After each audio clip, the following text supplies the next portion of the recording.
Hello, dear children. Today, let's start the third lesson of your 10th English, that is, Gentlemen of Rio and Medio. This lesson was written by Juan A. Cedillo. This lesson it tells about a gentleman of a place called Rio and Medio. Gentleman means a person who is very soft, polite, having courtesy and good nature. Here the lesson tells us about a gentleman of Rio and Medio. Rio and Medio is a small place in New Mexico in the United States of America. There we find this gentleman. Now let's see about the author. Here the author is Juan A. Cedillo, was born in the year 1902 in New Mexico. He was a Spanish descent. He was a writer and translator as well as lawyer and public servant. He is most famous for his short story, The Gentleman of Rio and Medio. This story is an anecdote about an old man, Don Anselmo, who believes in old-fashioned Latin American values. Here, anecdote means a short, amusing, or interesting story about a real incident or a person. The author here is sharing with his readers a story which was based on the actual legal case. So I told you, author here was a lawyer and shared one legal actual case which he handled. Have you understood? And the lesson, it revolves around four main characters. They are the storyteller, the old man, Americans, and dark young man. The first one is the storyteller. The storyteller here, author himself. Author is telling the story that happened when he handled the legal case. Second one is old man. Here he is the gentleman of Rio and Medio. His name is Don Anselmo. Third is Americans. These Americans are the buyers of the land.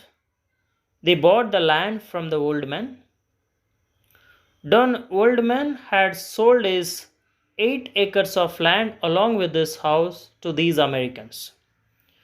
Of course, the last character is dark young man. He was a boy who always accompanied the old man, who always used to come with the old man. These are the main characters. So let's move on to the lesson. Look at the textbook. I read the lesson. As I read, you will get many new words along with Spanish words, and you must come to know the meanings of those words. It took months of negotiation to come to an understanding with the old man. He was in no hurry. What he had the most of was time. He lived up in Rio and Medio, where his people had been for hundreds of years. He tilled the same land they had tilled.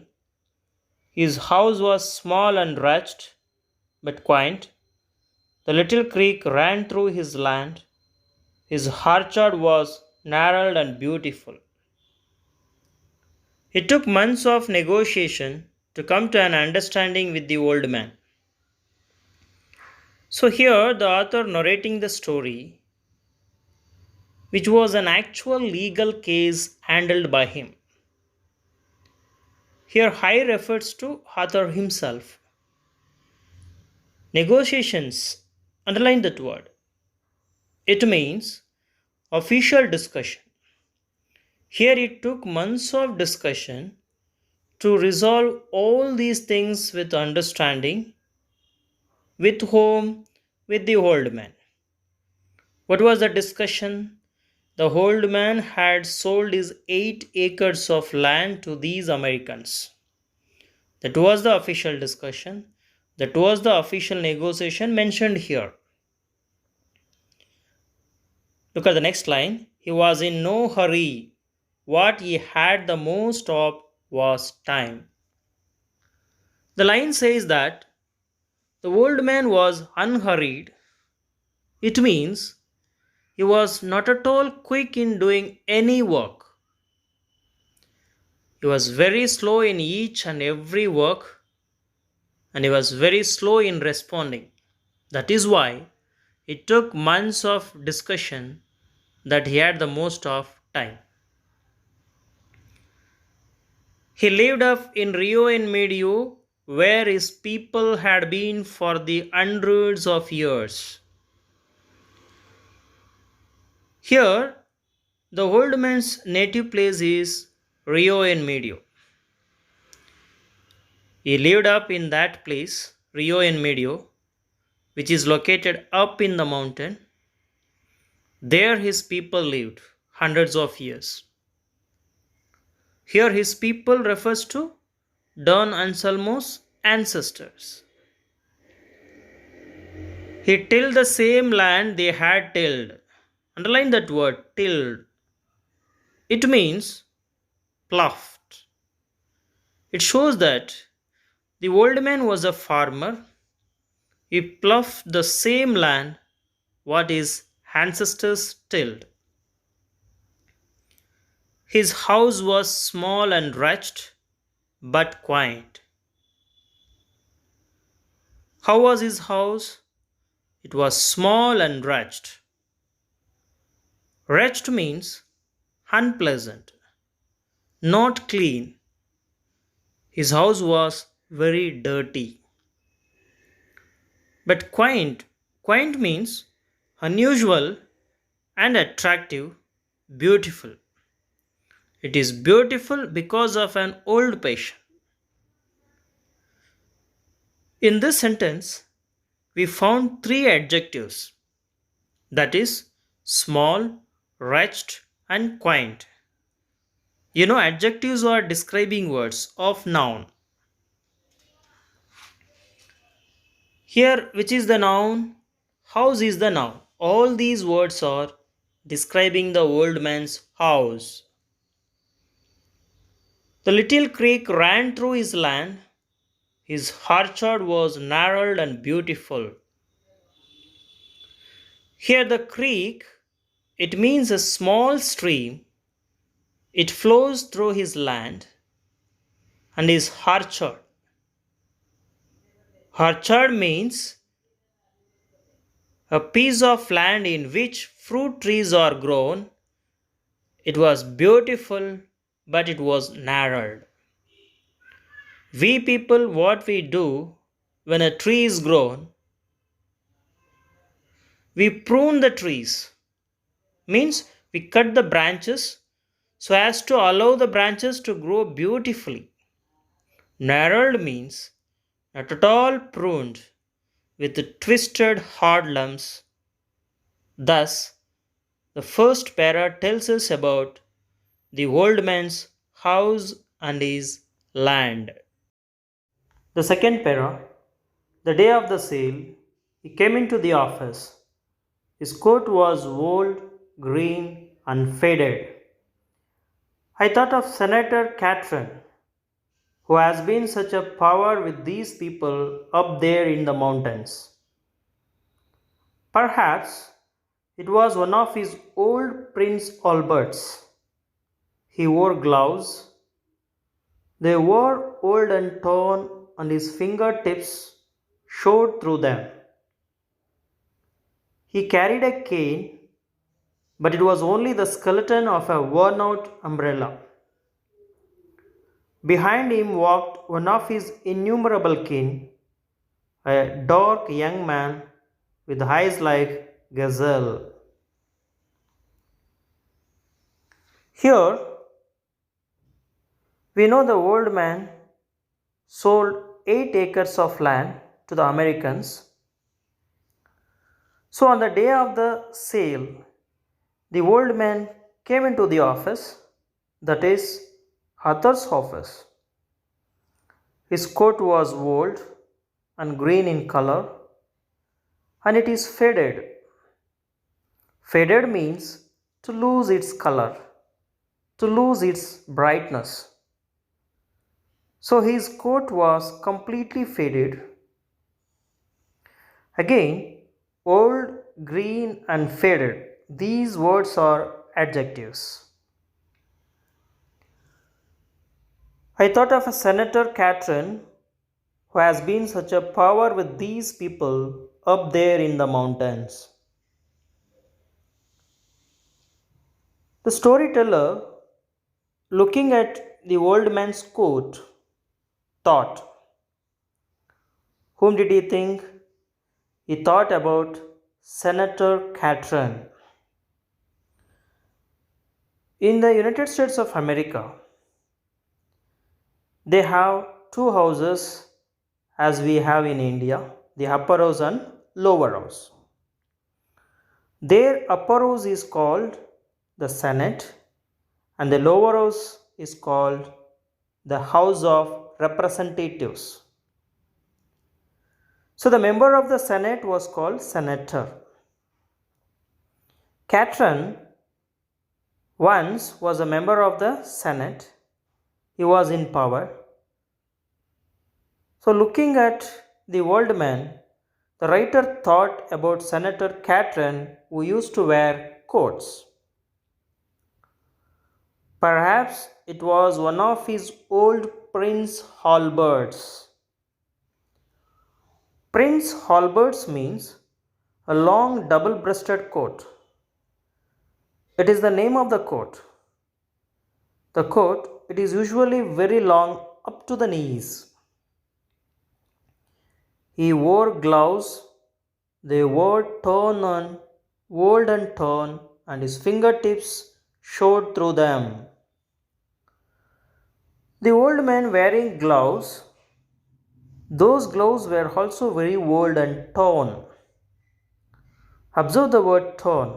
It means it is past participle of tear.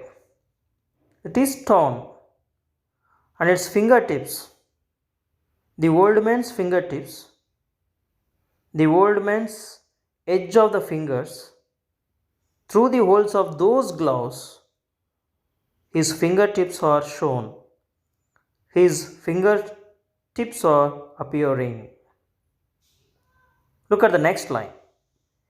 He carried a cane, but it was only the skeleton of a worn out umbrella.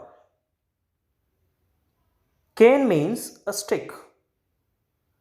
So the old man carried a walking stick, and it is only the skeleton of a worn out umbrella.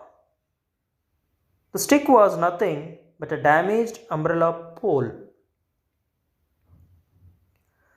Behind him walked one of his innumerable kin, a dark young man with his eyes like a gazelle. Kin means relative. The young boy who walked behind the old man was one of his innumerable kin. This line shows that the old man had several relatives and he is the oldest man in the village. And his relative was a dark young boy and he is having eyes like a gazelle. Here, gazelle is a small deer which has large, beautiful eyes. Now, the boy's eyes are compared to the eyes of gazelle. Let's move on to the third para. The old man bowed to all of us in the room. Then he removed his hat and gloves slowly and carefully. Chaplin once did that in a picture. In a bank, he was a janitor. Then he handed his things to the boy who stood obediently behind the old man's chair. The old man bowed to all of us in the room. Then he removed his hat and gloves slowly and carefully. The old man, when he entered the narrator's room, when he entered the storyteller's office, he bowed. It means he greeted to everyone who were in the office. This line shows that though the old man was poor in his appearance, but majestic in his behavior, he had all the mannerism. So he removed his hat and gloves and very slowly and carefully. Look at the next line. Chaplin once did that in a picture in a bank. He was the janitor. Looking at the action of the old man, the storyteller thought about Charlie Chaplin. You all know about Chaplin, who is a famous silent comedian. The old man did the same action as the Chaplin did as a janitor in a bank.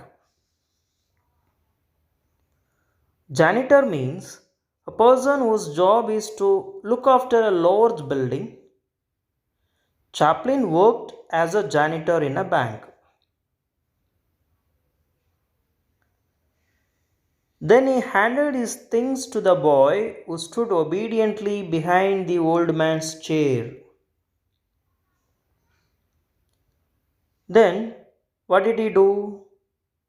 He handed the hat, gloves, and the stick to the boy who followed him. Look at the fourth pharaoh.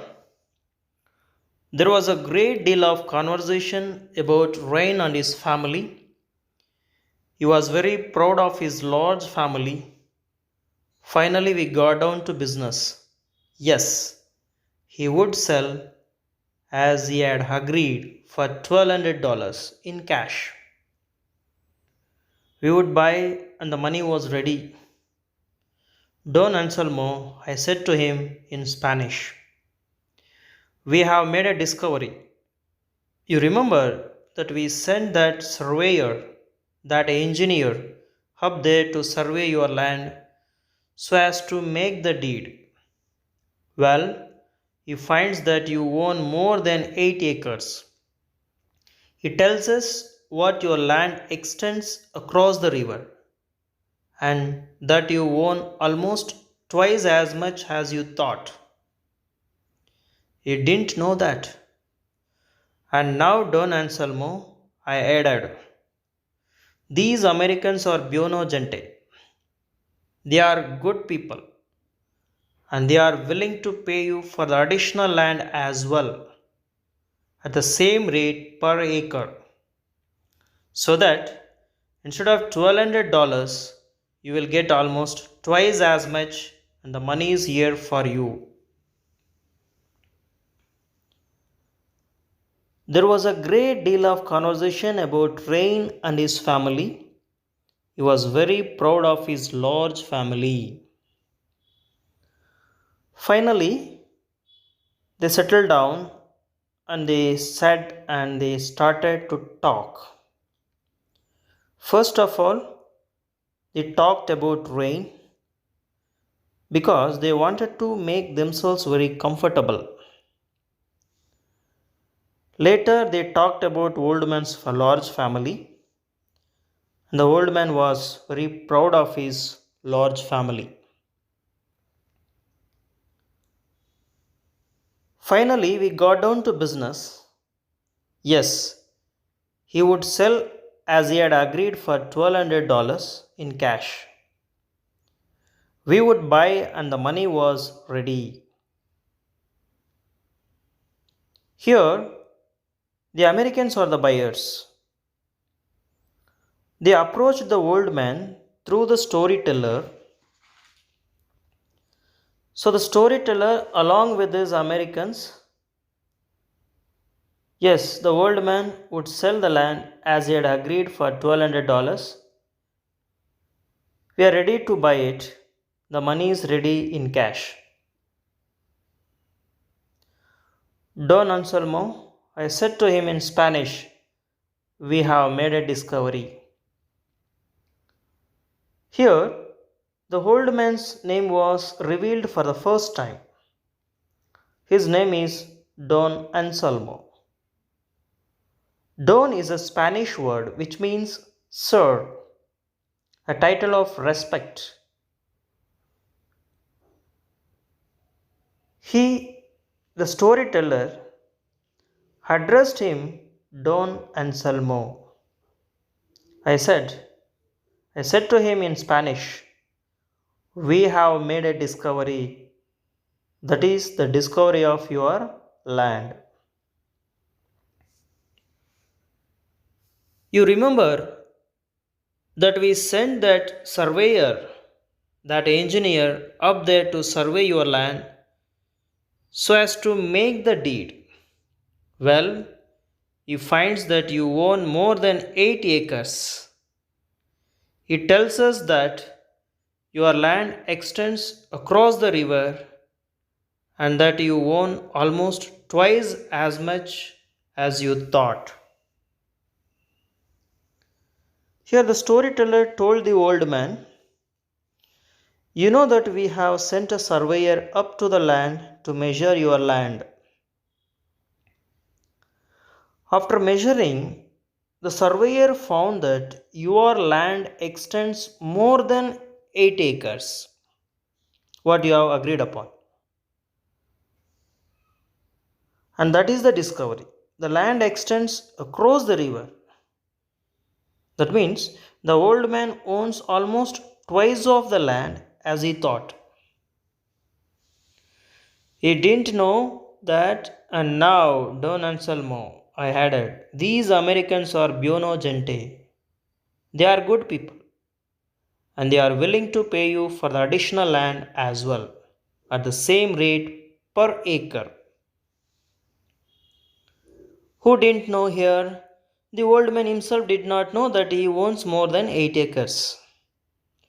Again, the storyteller told that the Americans are good people. Buono gente is a Spanish word. It means good people. And now they are ready to pay the additional amount for the extra land also. First, they had agreed to pay $1,200. Once they come to know, Once they came to know that the land was extra, they are ready to pay more than $1,200. The money is here for you. Okay, students, let's stop here. We'll continue the rest of the lesson from the next unit. Now, take down the homework. How did the old man greet the people who had been waiting for him? Second one is, why do you think the storyteller spoke Spanish?